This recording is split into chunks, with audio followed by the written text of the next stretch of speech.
show you everything you need to know to keep our family safe. It all started with Grandma. Death is coming for us because we were never supposed to exist. Only by embracing death will it pass you by. Maybe death's not actually coming for our family. Because that would be crazy. Good luck. Salut les gars, salut les filles, on se retrouve aujourd'hui pour une toute nouvelle vidéo sur ma critique sur Destination Finale 6, disponible actuellement au cinéma. Les gars, je vous invite fortement à aller voir ce film parce que ce film est juste génial. Franchement, prenez tous les codes qu'il y a dans les 5 derniers Destinations Finales et vous mettez dans le 6 et ça fait le meilleur Destination Finale pour moi. Là, avant de parler un peu du film, de qu'est-ce que j'en ai pensé, ce que j'ai aimé, ce que j'ai pas aimé, comme d'habitude, on va commencer par le contexte suivi du box-office et pour terminer la recommandation, pour savoir quel film je vous recommande. Et pour finir aussi, ma note en fin de vidéo que vous retrouvez avec la tier list, plus la partie spoiler bien sûr. Donc maintenant que tout est dit, commençons.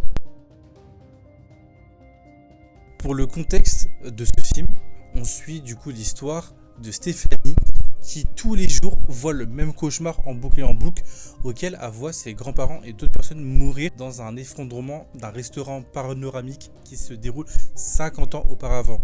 Et du coup, Stéphanie, par rapport à ces cauchemars-là, elle va essayer de trouver des réponses de pourquoi elle fait tout le temps ces cauchemars-là.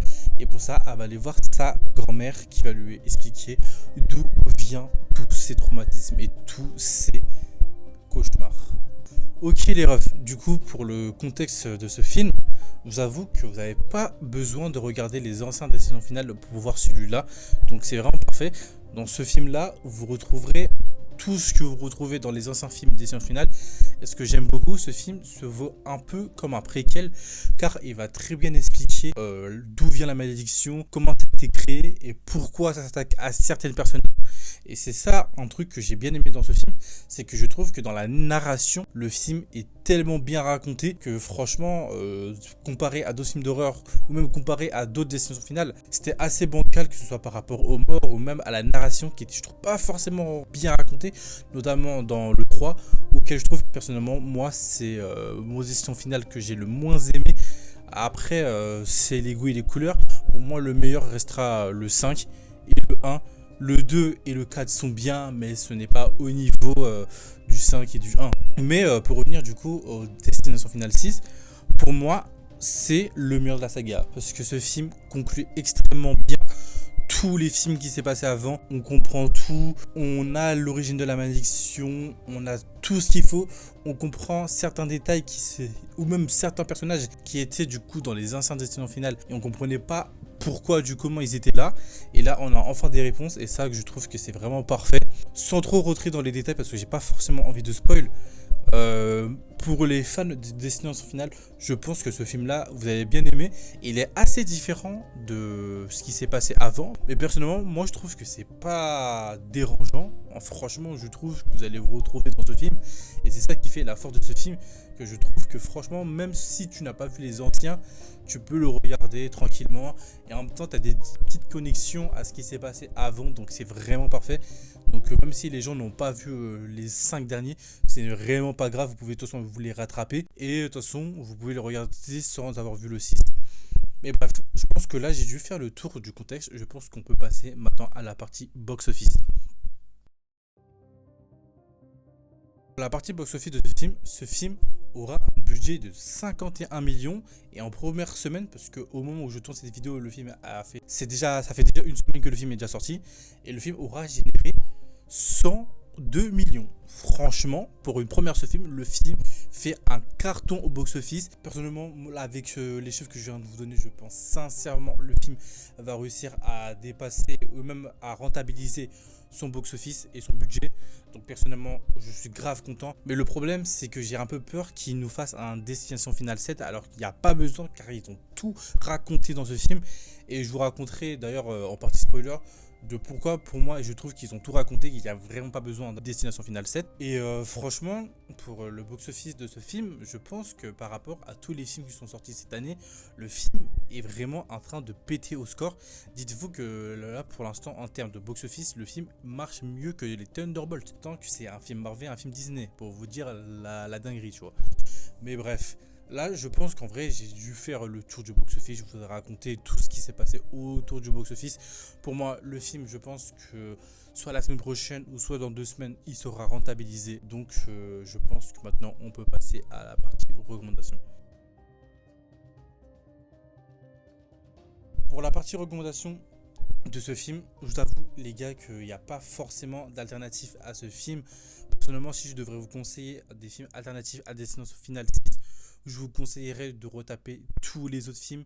Et si vous n'avez pas vu, franchement, j'ai pas exactement d'idée, mais franchement, regardez les anciens, parce que franchement, les anciens, ils sont juste bien, à part quelques-uns où c'est pas fameux, que ce soit sur les scènes d'action ou même sur les scènes de meurtre, où je trouve que c'est assez mal réalisé.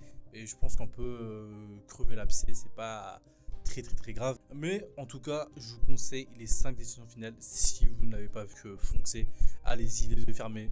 Donc franchement, les gars, avec tout ce que je viens de vous raconter, je pense qu'on peut maintenant passer à la partie spoiler.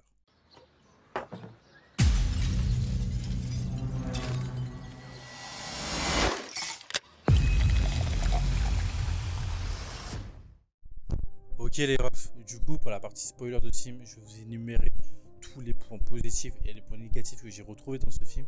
Et aussi je vais faire le parallèle avec les anciens films, vous dire ce que j'ai aimé dans les anciens films et ce que je n'ai pas aimé dans ce nouveau et vice versa. Donc comme je te dis, je pense qu'on peut commencer. Donc du coup on va commencer avec les points positifs de ce film que j'ai bien aimé. C'est que là pour le coup on commence avec la protagoniste qui est du coup Stéphanie, qui ne va pas avoir de prémonition par rapport à du coup aux 5 derniers autres films de Destination Finale, auxquels ils ont tous eu une prémonition de tout ce qui allait arriver. Elle n'aura pas de prémonition, elle devra juste regarder aux alentours, savoir quel est le truc qui pourrait causer la mort d'un tel et d'un tel. Et c'est ça que j'ai bien aimé avec ce film. Franchement, je trouve que le fait de ne pas utiliser la prémonition pour pouvoir montrer entre guillemets la mort, je trouve ça vraiment bien. Et d'ailleurs la seule prémonition qu'on aura dans ce film, c'est la prémonition de Iris, qui est du coup la grand-mère de Stéphanie, auquel elle aura du coup une prémonition d'un effondrement du coup d'un restaurant panoramique auquel elle aurait été avec son mari, auquel du coup son mari va réussir à survivre grâce à elle, vu qu'elle aura du coup vu la prémonition. Et déjà on va commencer par ça, auquel je trouve que franchement la scène est tellement trash et tellement drôle, que ce soit sur l'effondrement avec tout ce qui est le verre qui se casse et tout, et même plein d'éléments qu'on retrouve du coup dans les anciens films que j'ai bien aimé, que ce soit par rapport à la musique, auquel la musique peut te faire comprendre qu'il va se passer un truc que j'ai bien aimé, ou bien même le fait que l'enfant récupère les pièces dans l'eau et que le monsieur lui dit que récupérer les pièces dans l'eau ça porte malheur. Et la preuve, le frérot est littéralement mort, écrasé par un piano. Et d'ailleurs, cet enfant, franchement, il me saoulait. J'avais juste envie qu'il mourait, il me cassait la tête.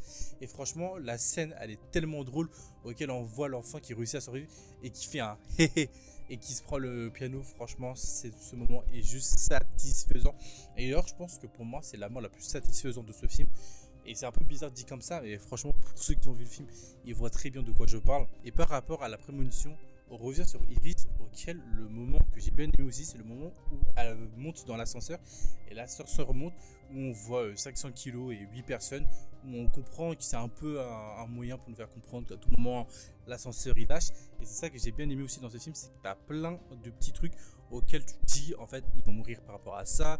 Oui, c'est ça qui va se passer comme ça, alors que pas du tout. Il y a plein de trucs qui ne se passent pas comme on le penserait.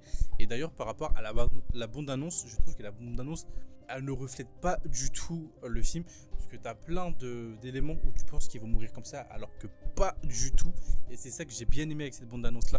Mais du coup, pour revenir à Iris, on le verra que pendant que l'ascenseur monte, ou même quand elle sera arrivée à l'étage, elle se sentira vraiment pas à l'aise, que ce soit par rapport à la hauteur ou par rapport à qu'il y a un accident. On ne sait pas exactement au début pourquoi elle est si mal à l'aise avec ça, mais je pense que c'est du coup par rapport à la hauteur qu'elle avait peur qu'un truc se passe. Et d'ailleurs, elle avait raison, vu qu'il y aura un effondrement et que ça causera la mort de plusieurs personnes. Et un truc que j'ai vraiment bien aimé avec ça, c'est l'homme qu'on retrouve dans toutes les décisions finales, qu'on retrouve tout le temps à la morgue et qui essaye d'aider les gens à survivre et qui leur donne des conseils. On a enfin son flashback, on sait d'où il vient, on sait pourquoi il est tout le temps là. En fait, on comprend qu'en fait c'est Iris qui l'avait sauvé 50 ans auparavant et qu'en fait lui aussi il est touché par cette malédiction, sauf que lui il mourra en dernier vu qu'Iris sera morte avant lui, donc ce sera du coup la dernière personne à briser cette règle de malédiction. Et pour revenir du coup à ce que je disais dans la partie non spoiler, de pourquoi du coup on a toutes les réponses, c'est qu'en fait là du coup avec le livre de Iris, on comprend en fait tous les accidents parce que du coup ça se passe après le 4 vu que le 5 du coup c'est le préquel du 1. En fait du coup on comprend qu'en fait Iris depuis elle avait stocké dans son livre tous les accidents qui se passaient, que ce soit par rapport au crash de l'avion ou bien au manège ou bien au redon de bois. Elle avait tout coffré dans son manuel et elle avait du coup donné à sa fille pour qu'elle puisse essayer entre guillemets de survivre par rapport à ça. Et on va comprendre que en fait la famille de Iris et du coup ses cousins, en fait c'est du coup la dernière famille qui reste avant que du coup la malédiction s'achève, et du coup ils vont essayer de trouver un moyen d'échapper à ça. Et un truc que j'ai bien aimé du coup avec la bande annonce de ce film, c'est que ce soit la première ou la deuxième bande annonce, on a accentué sur le fait qu'il y aura du coup un meurtre par rapport au mec avec ces trucs dans les nez, je sais plus comment ça s'appelle, auquel on nous dit qu'il va mourir dans d'atroces souffrances par rapport à la Chine qui rentre dans son nez. Et en fait, tu comprends qu'en fait, cette personne-là, elle n'est pas du coup, elle n'a aucun lien de parenté, en tout cas de sang, avec la famille.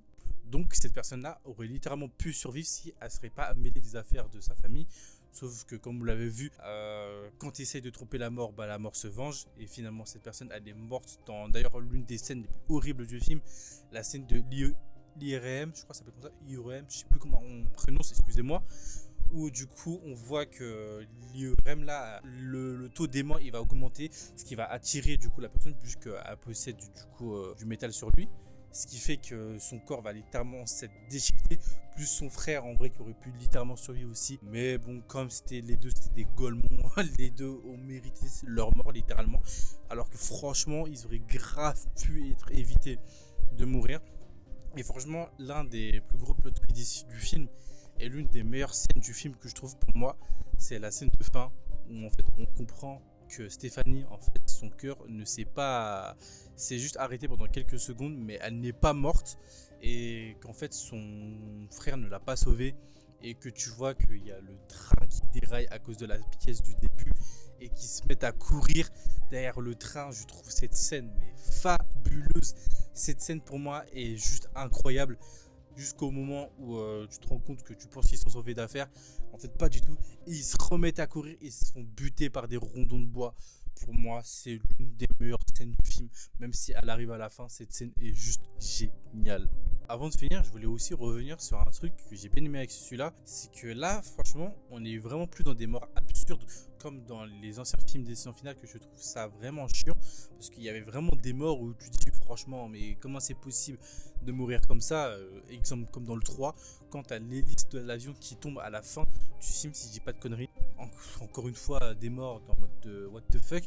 Et la seule mort que j'aurais pu trouver what the fuck, et qui est d'ailleurs l'une des plus atroces du film, c'est la mort de la grande sœur du coup de la famille et du coup des cousins de Stéphanie, auquel elle va mourir écrasée. Mais en fait c'est juste une dinguerie parce que Stéphanie réussit à pré-shot comment la personne va mourir, mais elle ne sait pas que c'est du coup la grande sœur du coup en premier dans le lien du sang, vu que l'autre il a aucun lien du sang avec la famille de base. Et tu te rends compte que tout se passe et qu'elle reçoit un ballon de foot. En fait là c'est une dinguerie parce que le ballon de foot c'est quoi, c'est un space doux, c'est une balle de pompe. Frère, comment elle s'est envolée avec la balle dans le crâne, c'est une folie. Jusqu'à elle rentre dans la poubelle. Non, franchement, c'est une dinguerie cette scène. Et jusqu'à tu vois aussi son crâne s'écrabouiller, s'exploser, cette scène, waouh, dans le cinéma, j'avais tellement du mal à regarder cette scène, franchement, elle est vraiment bien. Et je voulais du coup revenir à des scènes comme ça où je trouve que dans les anciens films Destin Final, c'est un peu abusé. Mais vas-y, on peut faire attraction, mais c'est quand même abusé. Et c'est un peu ça qui fait que certains films ne sont pas bons. Et heureusement que dans ce film, ils ne sont pas allés jusqu'à la fin en réutilisant ça, tu vois. Et du coup, les gars, pour finir cette vidéo, on va finir du coup avec la tier list. Je pense que du coup le film je le mettrais dans Bien Cool. Au début j'ai hésité avec Masterclass, mais je pense qu'on va pas abuser, je vais le mettre dans Bien Cool. En coup Thunderbolt et Compagnon.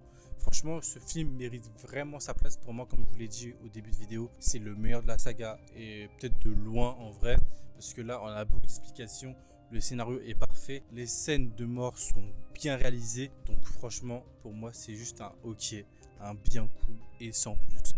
Et pour ma note en fin de vidéo, je pense que je le mettrai un bon 9 sur 10. En vrai, un 9 sur 10 ou peut-être un 8. Non, je pense que je vais rester sur un 9 sur 10. Un 9 sur 10 parce que franchement, moi j'ai passé un grave bon moment durant ce film.